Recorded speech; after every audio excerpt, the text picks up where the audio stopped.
Deixe-me virar a página para conversar com o Dr. Edson Fedrizzi, médico ginecologista. Hoje é o Dia Mundial de Combate ao Câncer. Um médico ginecologista entra, Dr. Fedrizzi, em contato com que tipo de câncer mais imediatamente? Não só pelo fato de ser ginecologista, a gente estaria trabalhando na prevenção do câncer ginecológico. Na verdade, a mulher vê o ginecologista muitas vezes como o próprio médico geral dela e muitas vezes vem solicitando informações de outros colegas para o ginecologista. Eu acho que é a função dessa pessoa ou de outro médico que tenha um contato maior com as pessoas, homens ou mulheres, fazer a prevenção de todos os tipos de câncer, não só da sua especialidade. Por exemplo, existem situações muito fáceis que nós podemos fazer no dia a dia para que haja uma prevenção do maior número de câncer possível. Não fumar, ter uma alimentação saudável, frutas e verduras, evitar gordura, evitar estresse, uma alimentação adequada, um sono adequado, fazer atividade física. Isso é obrigação de praticamente todo agente de saúde, orientar as pessoas que isso faz bem e que isso evita câncer. Não só o câncer da sua especialidade. Estilo de vida, o senhor está falando? Estilo de vida. Mudança do estilo de vida, dessa vida moderna que a gente coloca hoje em dia. Estilo de vida, então, pode conduzir ao câncer? Com certeza. Por exemplo, o que nós temos uma prática maior na minha especialidade de ginecologia e obstetrícia, o que a gente vê câncer de mama, câncer de colo de útero, nós temos os outros fatores que nós chamamos ambientais associados a problemas que iriam levar um tumor, mas talvez menos agressivo. Tabagismo aumenta muito a chance de câncer de colo de útero. Comida gordurosa aumenta a chance de câncer de mama. A falta de atividade física, a alteração do hábito do dia a dia na alimentação, fazer aquelas comidas rápidas, menos fruta, menos verdura, tudo isso atua no nosso sistema de defesa. Tudo isso altera a nossa imunidade. E um corpo que está com a sua imunidade baixa está mais predisposto a desenvolver qualquer tipo de câncer. O que é HPV? HPV é uma sigla papiloma vírus humano. Papiloma quer dizer uma verruga, uma lesão que tem crescimento para fora. E, na verdade, apesar de se falar como um vírus, ele é uma família de vírus. Nós temos cerca de 200 tipos de HPVs, os mais importantes por volta de 45 que levam a uma infecção da área genital. E daí a sua importância, porque desse grupo de HPV nós temos aqueles que são capazes de levar ao câncer, principalmente o câncer de colo de útero. Hoje em dia, nós não temos a certeza que não temos câncer de colo de útero sem a infecção por esse vírus. Ele é considerado o causador do câncer de colo de útero. É claro que nós precisamos ter outros fatores associados. Os fatores imunológicos, os fatores ambientais, os fatores que fazem com que uma infecção banal, que poderia ser eliminada facilmente pelo nosso sistema de defesa, não consiga fazê-lo e há uma progressão dessa infecção para uma lesão pré-cancerosa e um câncer. O HPV é um vírus que causa infecção na área genital, na área anal de homens e mulheres e que tem a capacidade, se não for feito um diagnóstico, um tratamento adequado, para evoluir para o câncer quando o tipo de infecção é aquela possível de levar a um câncer de colo de útero, ou de pênis ou de ânus. Isso tem a ver com sujeira?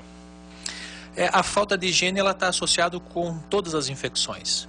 Se nós falamos que o câncer genital masculino, feminino, câncer anal de ambos os sexos está associado a uma infecção, a falta de uma higiene local vai aumentar a chance dessa infecção ou de outras infecções que vão facilitar a progressão do HPV levando a essas lesões. Então, é um dos fatores associados à falta de higiene. Qual é o caso 1 que lhe aparece na clínica? A infecção. Primeiro nós temos a infecção pelo vírus. Agora, o que nós temos que deixar bem claro é que, por ser uma família de vírus, nós temos dois grupos bem diferentes que têm ação diferente no nosso organismo. Tem um grupo que causa a verruga, os chamados condilomas acuminados. E outro grupo que é completamente assintomático, que vai causar as lesões pré-cancerosas e câncer.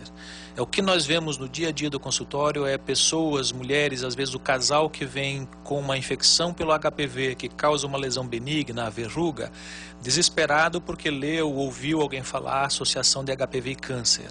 Isso é uma verdade, mas é uma verdade para a minoria das pessoas. A grande maioria o seu sistema imunológico vai conseguir eliminar essa infecção. Então não deve haver confusão do condiloma, da verruga, com o câncer. Apesar de que a pessoa que está com condiloma, ela tem uma chance maior também de ter o outro vírus da família HPV que vai causar o câncer, da mesma forma que ela tem chance de ter outra DST, um herpes, uma clamídia, uma gonorreia, por exemplo.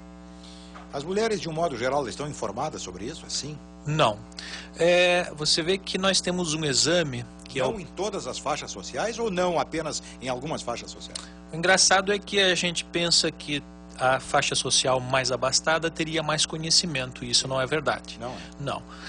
Principalmente quando nós falamos em HPV, o conhecimento é praticamente o mesmo, tanto para as classes sociais maiores quanto para as classes sociais mais baixas. Não só da infecção. Na verdade, o câncer de colo de útero específico da mulher, ele é uma doença completamente prevenível. Prevenível por um exame que está à nossa disposição desde 1940, que é o preventivo, o Papa Nicolau, que a maioria das mulheres conhecem, mas desconhecem a importância de fazê-lo regularmente, porque a maior parte das vezes o câncer ele vai ser assintomático até o momento que já tiver uma lesão avançada, e é nesse momento em que é completamente assintomático que a mulher deveria estar fazendo o seu exame, fazendo o diagnóstico da infecção pelo HPV, fazendo o diagnóstico da lesão pré-cancerosa, tratando um câncer inicial, uma lesão pré-cancerosa que tem uma eficácia de 100% na prevenção de um câncer propriamente dito. A camisinha é boa parceira para evitar muitos problemas? Ou... O preservativo com certeza é uma das formas mais adequadas que nós temos de prevenção de todas as doenças sexualmente transmissíveis. Existe uma particularidade em algumas infecções, por exemplo, o HPV e o herpes. São duas infecções que, apesar do uso do preservativo, ela vem aumentando cada dia, isso no mundo inteiro, não só no Brasil. A particularidade reside na forma de contaminação. Toda doença de transmissão sexual que o contágio se dá por secreção, tem uma prevenção excelente com o preservativo. Infecção HIV, clamídia, gonorreia, praticamente o preservativo previne 100%. As lesões que são infectantes através de lesões de pele, se eu tiver uma lesão num local onde o preservativo não está cobrindo essa lesão, tanto para o homem quanto da mulher, eu vou ter o contágio dessa outra pessoa. Então, o preservativo para o HPV, ele não tem uma ação preventiva de 100%, como a gente vê para as outras infecções que são transmitidas por secreção, justamente porque o contágio se dá principalmente de contato de pele com pele, pele mucosa ou mucosa com mucosa, que nem sempre vai estar protegida pelo látex do preservativo. Uma mulher que não faça sexo, pega o HPV? Sim, a maior parte das vezes a transmissão é pela atividade sexual, mas nós temos cerca de 5% dessas infecções, elas podem ser adquiridas de outras formas. Contato com as mãos, por exemplo, de uma pessoa infectada tocando outra pessoa, objetos que poderiam estar contaminados e até mesmo a roupa. Para que haja a infecção por essas vias, tem que ter a presença do vírus em secreção. Então a secreção tem que não estar seca, tem que estar úmida ainda para preservar a vitalidade do vírus. E essa secreção tem que ter um contato com a pele que não esteja íntegra do indivíduo. Tem um pequeno machucado, uma lesão, para que o vírus possa entrar e fazer a infecção. Então é possível, apesar da maior parte das vezes, 95% ser de transmissão sexual. E os problemas dos homens vêm das mulheres? E vice-versa. Quer dizer, você tem a transmissão de homens para mulheres, muitas vezes homens que são completamente assintomáticos, e a regra é que no homem seja mais frequentemente assintomático em função das características do órgão genital masculino.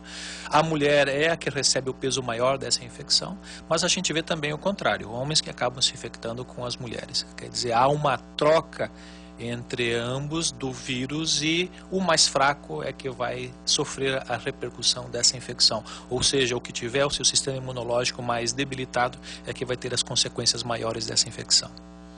As incidências dessas moléstias têm aumentado, têm permanecido por igual, estão em queda, como?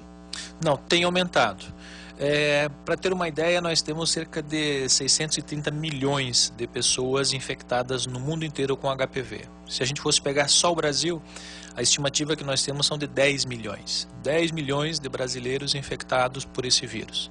Em Santa Catarina, cerca de 25 mil casos. Dá quase 5%? Quase 5%. Se nós fizéssemos um exame que fosse capaz de detectar o vírus sem ele dar manifestação clínica, que nós chamamos de infecção latente, no mínimo 20 a 30% da população está contaminada pelo vírus. Existe um exame que a gente faz de DNA que avalia a presença do vírus dentro de uma célula normal, que se fosse feito para toda a nossa população, com certeza 20 a 30% homens e mulheres estariam infectados por esse vírus. Só que a minoria vai fazer algum problema. 3% vai fazer verruga quando é o vírus que não causa o câncer que está presente. 1% das mulheres vão desenvolver o câncer das que estão infectadas pelos HPVs que têm o risco de levar ao câncer. Então, a infecção é frequente, as consequências da infecção que não são tão frequentes.